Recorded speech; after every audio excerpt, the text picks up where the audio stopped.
Hey everybody. Good morning. Good morning. Good morning. Everybody come on in. Come on in. Come on in.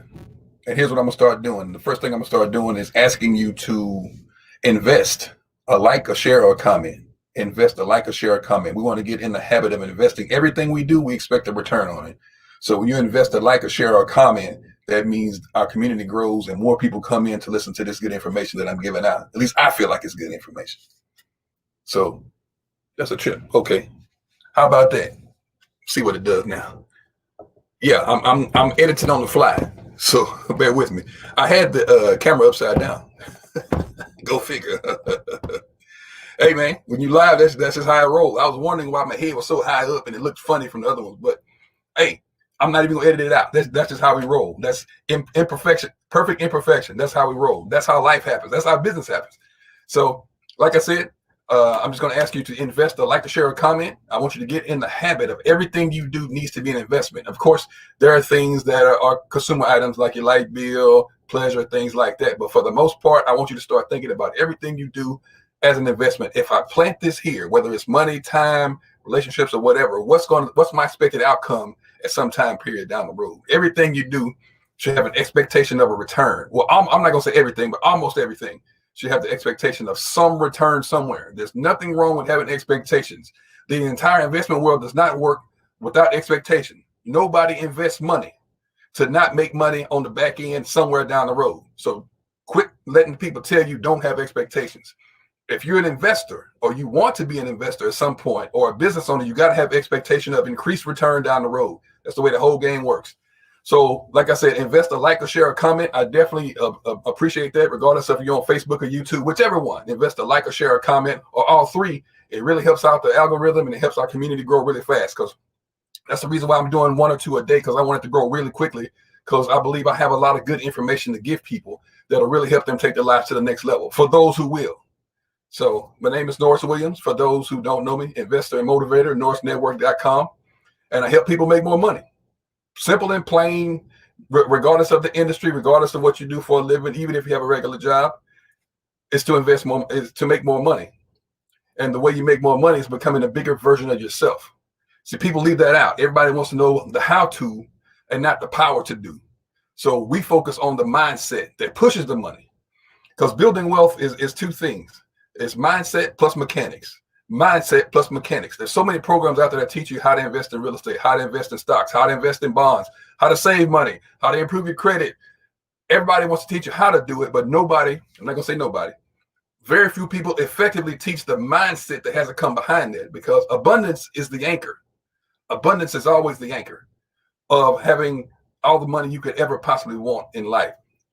So I was asked the question, what inspired you to even get in business for yourself, and what inspired you particularly to get into exactly what you're doing, which is speaking, coaching, training, whatever the word you want to use it for. I use words to make money. It's basically, and I use my spoken voice to make money, and I invest on the back end of that. Well, to effectively answer that, I have to take you back to my childhood. I'm from a small town called Nacogdoches, Texas, mostly a blue collar city. You know, some white collar jobs, but mostly blue collar. My dad was an electrician. My mom was a daycare worker. They made a nice living, provided us with a nice living. Me and all my cousins. We had food to eat. We had a roof over our heads, and I even had a car when I was 16. So we weren't terribly bad off. We weren't poor. We weren't destitute. We didn't have to live outside. We did have the lights cut off a few times and the water cut off a few times. But where I'm from, that was pretty normal for that to happen. I remember borrowing a cup of sugar, or borrowing all kind of stuff. That takes me back, and a lot of y'all watching this can relate to that. Whether it's a cup of flour, a cup of sugar, we would exchange meat or whatever, uncooked meat for in case maybe you haven't gotten your check yet, but your family needs to eat, and I have extra, I give it to you. I grew up in a community like that. We all still love each other, but early in life, I knew I wanted more. Not that anything was wrong with what we had. I just knew that I wanted more. I wanted to be able to have a surplus. I wanted to be rich. I wanted to be abundant. And like I said before, the very first person I ever saw that made me think being rich was possible was the nature boy Ric Flair, because we used to watch wrestling all the time. And he made looking rich attainable. He made it look like something that he made it livable, tangible for me. Like, okay, he talked about the Rolexes and the ladies that come with it, and the cars and the travel and the the beer, and he talked about everything that it made it so appealing. Now, I know a lot of it was just his character in wrestling, but wrestling is kind of like the blue collar guys' entertainment. So I'm thinking, if he makes this kind of money from wrestling, there's got to be some kind of way I can do something I'm good at to make some money also. I knew I wasn't going to be a wrestler. So I looked around, and like most of the people that I could identify as rich were like doctors, lawyers, professional athletes, entertainers. So my whole life I'm thinking, okay, what do I need to do in order to get to that next level? To be, being a millionaire was so far-fetched. Now, don't get me wrong, I'm not there yet. I will be soon, but I'm not there yet. But it was so far-fetched that like to be a millionaire was a foreign term. $1 million was just numbers on a piece of paper. I never saw it as something tangible that I could achieve. I never looked at it as one day I could have that, or I couldn't even see a way that one day that could be me. I never saw that. And I just knew that I had to figure it out some kind of way. And I tell this story a lot. I'm going to share this with you again for those who haven't caught some of the past episodes. When I was in middle school, I was the little chubby nerd, black guy that was in all the clubs. I was in, the science club and junior historians and some other clubs or whatever. I was just trying to get to know people, because in my town, there were like 4 or 5 different elementary schools, but in middle school, everybody came together. So there were a lot of people there I didn't know. So I was joining all the clubs to meet everybody. So we had a Christmas party for one of these groups, whether it was junior historians or whether it was science club, whatever it was. We had a Christmas party there, this huge house. So, of course, when my mother dropped me off, the house was like, from the street was like gigantic. And, of course, mama gave me the usual, don't touch nothing, don't break nothing, make sure to be mannerable, don't eat too much, that kind of, how mothers are.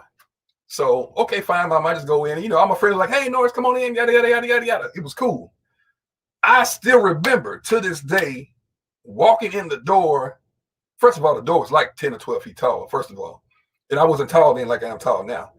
But I remember standing in the middle of that living room, looking around, and this is before I even knew panorama was a thing. So I'm turning around, just looking at how big this living room was. And I remember thinking to myself, as a 7th grader, my entire house will fit in this living room. My entire house will fit in this living room. I immediately start thinking, okay, it's not that the people here are smarter than me. It's not that they're against me because I'm here in their house. They just have some information that I don't have. That's all they have that I don't have. So at that moment in 7th grade, I started on this journey to figure out the secrets to wealth and riches and all this kind of stuff, because I knew it wasn't a matter of intellect, because everybody there, I was smart as everybody there, except maybe a couple people. So in my young mind, I said, I'm going to figure this thing out. So, you continue, you go through school, all that good stuff. And I remember graduating from high school. They tell you after high school, go to college, get a good job, work 40 years, retire on 40% until you croak. That's like the whole entire American dream lifestyle that was given to you. So even I went ahead and did the college thing or whatever, because I really didn't know one other way to do it. I'd have a mentor to say, well, hey, you can start a business doing that, or you can do this. Or I didn't have that. So I just went that path. But in the back of my mind, I always had, I'm going to figure this out some kind of way. So I remember somebody, I think it was John Bollinger, actually, one of my classmates from high school, still a good friend now, had joined a network marketing company. Hell, we might have still been in high school. It was either last year of high school or first year in college. He took me we met at my college library, Stephen F. Austin Library, and there was a network marketing company that was selling water filters. Never forget this. Bollinger, you might remember this. And there was a guy from SFA that was the leader or whatever. And I remember they put the whole comp plan and thing, which I really didn't understand. All I knew was, hourly and salary stuff. I didn't know how a comp plan works and overrides and I didn't really know all that, but I was intrigued. Because, of course, when they did the money, I was like, oh, shit, wait a minute. I was intrigued to the point where I scraped up my money and joined. I never made any money, but it was the allure of the opportunity to have more. that caught me. Of course, the opportunity eventually went away, and the company closed down years and years and years ago. But that was my first foray into entrepreneurship. I was like, and the selling point he made was you can determine your own income. I had never heard that phraseology before. You can determine your own income. What the? And I thank network marketing for that experience. I had several more, but that was the first one. And that was, back then, of course, now we all have about, bottled water right here. Now filtered water, bottled water is like a regular part of life. There's nothing special about it. Everybody has it. But back then, it wasn't a big thing yet. Everybody was still drinking faucet water. So they were selling water filters as a way to have filtered water in your house. And it was this little thing. It was like this big. You had a little, you hooked it onto the hole. You see them all the time now at Walmart. But this was like a network marketing opportunity. And they eventually went out of business. So fast forward, I graduated from my college and I moved to Houston. I knew it was either going to be Houston or Dallas, the two closest big cities to me, because I knew there was more opportunity to be had in either one of those cities. So I was actually going to head to Dallas with my favorite aunt, who's deceased now, rest in peace, Miss Mike. But at the last minute, my best friend Isaac said, "Look, bro, I don't know what your plan is. I don't know what you have going on, but you can come stay with me and crash on the couch until you figure it out." Because I didn't have a resume, I didn't have a plan. I just moved. I didn't have anything, which is crazy because I was a business major and didn't have a resume. Don't make sense now, but back then I just didn't have that. I was ignorance on fire, as they would call it. I actually learned that term in network marketing too. I was ignorance on fire. I just knew Houston had something for me. Didn't know what it was, how I was going to do it. I didn't know anybody professionally. I knew a lot of people that, went to high school with, I met in college. I had a lot of friends, but business and what I was going to do, I had no idea. Absolutely no idea. So moved to Houston, very first job I guess in the call center. That was terrible, but I needed to make some money. We were starving. I know Isaac remember a whole bunch of those times we didn't hardly have anything to eat, but we were figuring it out. So eventually he left and moved to Dallas with his girlfriend then, wife now, and ended up having a beautiful family and all that. And so I was left in Houston to figure stuff out. Now I knew I wanted to get into business some kind of way. I just didn't know which way to go. One of my friends happened to be in Primerica. Primerica was cool because I saw it as a financial company. Now I was already working as a financial associate. They didn't even call it financial advisor. The very, very first company I worked for was called First Investors or something like that. And I was just a financial associate. So you were kind of like an intern for like the big guys. So you basically called in, kind of like the movie Boiler Room. You call in accounts for the big guys and they come in and close it and you get a little bit of, it wasn't even split commission. You get like a little bitty piece of it or whatever. So I was so interested in that because I never had money. So I figured in order to have money, you got to learn money. So I jumped head first into it, not knowing that straight commission mean if you don't sell, you don't eat. So for about 2 or 3 years, I damn near started this. But I was not willing to quit. So I end up joining Primerica because, in any network marketing company, they make it seem so exciting. And most of the times it is. They give you opportunity to success that they don't ever really tell you about, that you need to go in and re-engineer your entire mind from this workaholic, work from dawn to dusk and retire for a little bit, and the boss makes all the money. That's a pyramid, but that's another conversation. So I remember working at Primerica. I made a little money, and I was still starting to really learn the financial world, finances and things of that nature. So, but it was only taking me so far because I needed to eat. So I ended up getting a job at Chase and worked there for a while. That was cool before I eventually ventured out on my own. I finally found a company that I liked, and I spent 10 years there, had some really good success. Now, I didn't make a ton of money, but what I did learn made me extremely dangerous. And what happened was, toward the end of that, I remember I used to do seminar selling. And seminar selling is where you have a room full of retirees or pre-retirees, and you explain stocks, bonds, mutual funds, annuities, and everything to them so that they can make the right decision for their retirement. So I was the speaker guy. So I had like 2 or 3 different stock presentations. So today I would talk about mutual funds. Next day I talk about rollovers and stuff like that. I answer their questions and and you close the business, and that's how it worked. Well, I got to the point where I liked the seminaring part more than I liked the selling part. Like I would get a high from teaching them about stocks, bonds, mutual funds, and their future. And I was like, I kind of like this. So I remember my coworker's name was Paul. Don't remember his last name, but his dad was like one of the greatest insurance agents like ever, like of all time. And he was trying to follow along the same path, but it really wasn't his path. But he saw me looking kind of down one day, and he was like, Norris, what's going on? So I explained to him what was going on. Now he was like, well, if you like speaking so much, why don't you just become a professional speaker?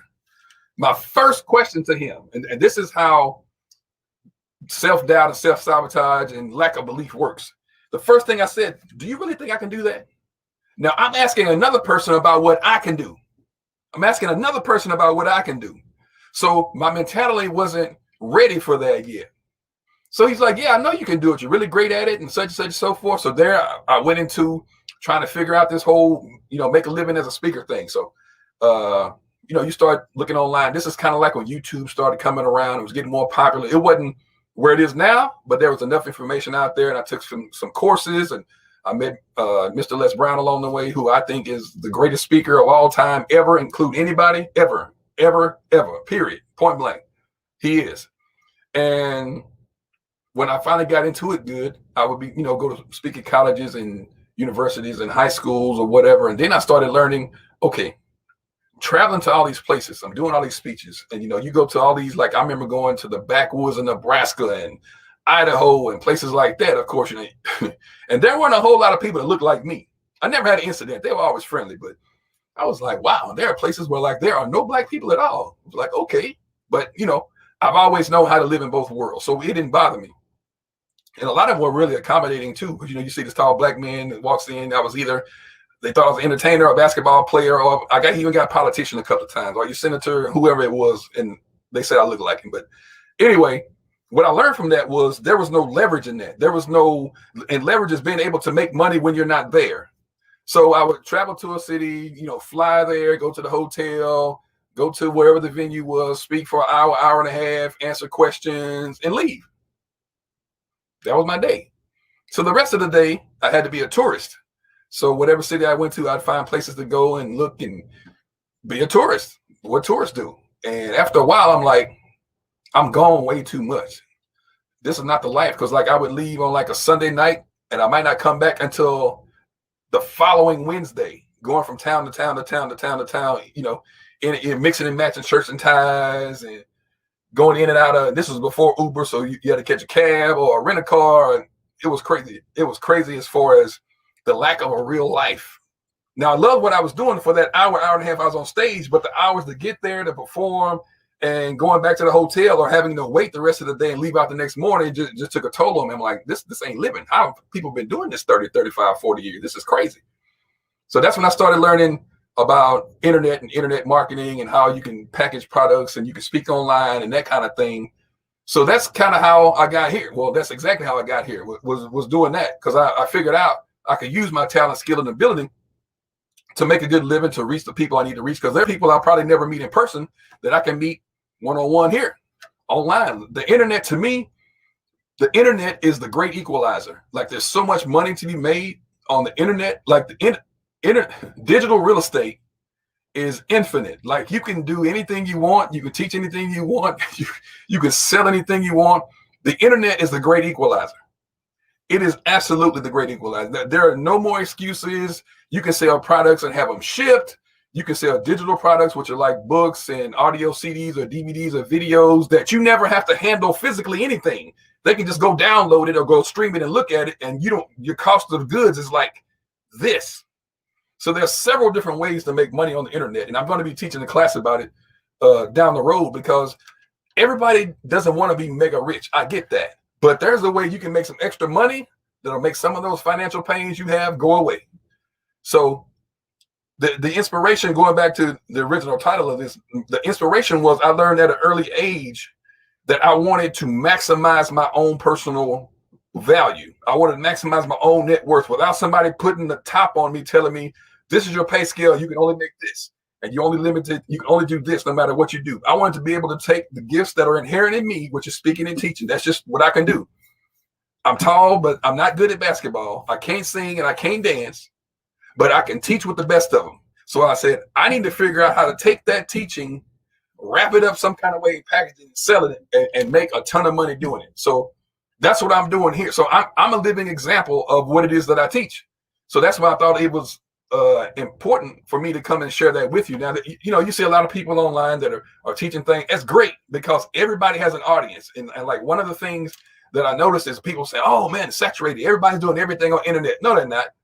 There's an extremely small percentage of people, that will actually get online and present themselves. There are some people that are so petrified of getting in front of the camera that it opens up the opportunity for everybody else.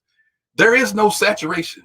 There are 7 billion people in the world, and not all of them online, but there are enough of them online for all of us to make all the money we could ever want. Like the internet is the great equalizer. So I just took my talent, skill, ability, added with packaging and marketing ability, and offered it for sale on the internet. That was the path I chose for me and for my family to create a great legacy. And it's going to result in me being a multimillionaire very soon. That's just what I've made up in my mind is going to happen. So I'm here telling you that and charging you to do the same thing with your life. It doesn't matter what your specialty is. It doesn't matter who you are, who you know. You have something that somebody will pay for. I don't care what it is. It could be basket weaving. It could be taking care of children. It could be electricity. It could be anything. And you can figure out a way to monetize that.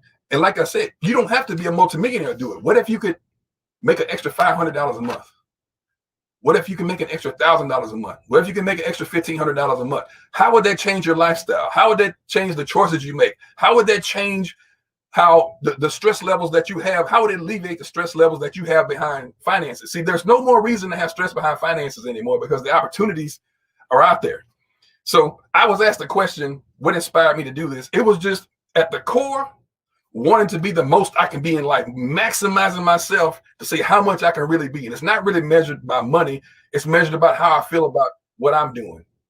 And this really feeds me spiritually every time I do it because I know I'm doing what I'm supposed to do. I know that I'm doing with what I agreed to do before I even came here. So I'm hoping that inspires somebody. I hope it makes you look at yourself and look at your life and say, you know what? I don't have to be right here. I could be over there. I could be doing something else. These little pains I feel and the stress that I feel and the shortage of money I feel, I could change it like that if I wanted to, if I had the courage to do it and someone to teach me along the way how to do that. So with that being said, hey, I'm glad you guys joined me this morning. I'm not going to keep you long. I like to get to the point. So the whole point of this is I've shared with you what inspired me to do what I'm doing. So my question to you is, and I want you to put it down in the comments, does anything inspire you? Don't lie and say it doesn't. I asked that rhetorically. What inspires you? What are you waiting on about going and tackling and achieving the life that you want to live? What's stopping you? I'm going to tell you what's stopping you. You. Nothing else. You're stopping you. All the excuses are in your mind. Every single one of them that you made up because you're afraid to try to go achieve it. It's all in your mind. Every single excuse. And we're going to obliterate those excuses. So for those of you, I'm going to ask again, invest a like, a share, a comment. It helps us grow. It helps the community get huge. I want to have one of the biggest communities out there because the stuff that I teach is from the heart. It's from experience. It's from the spiritual realm. It's from the stuff I've learned through years and years and years of practice and years of failure. I'm going to put that out there too. It's been a whole bunch of times I was like, look, man, this is not for me. I'm not doing this, but I'm here. I feel good. I look good. I present well. This feeds my soul. And I want you to do the same thing for your life. And like I said, we're not going to measure it by money. Yes, we want to make more money, but we want to become the person first that calls that money in effortlessly. That's the person we need to be. You can have all the money in the world that you want if you become the person that can command that type of money. You got to become the person to command that. So you can make all the money in the world if you become the person who calls that money for. So once again, I'm Norris Williams. Invest a like, a share, and a comment, and tell us what it is that inspires you. Better yet, tell us what stopped you. What has been your barrier? Let us know.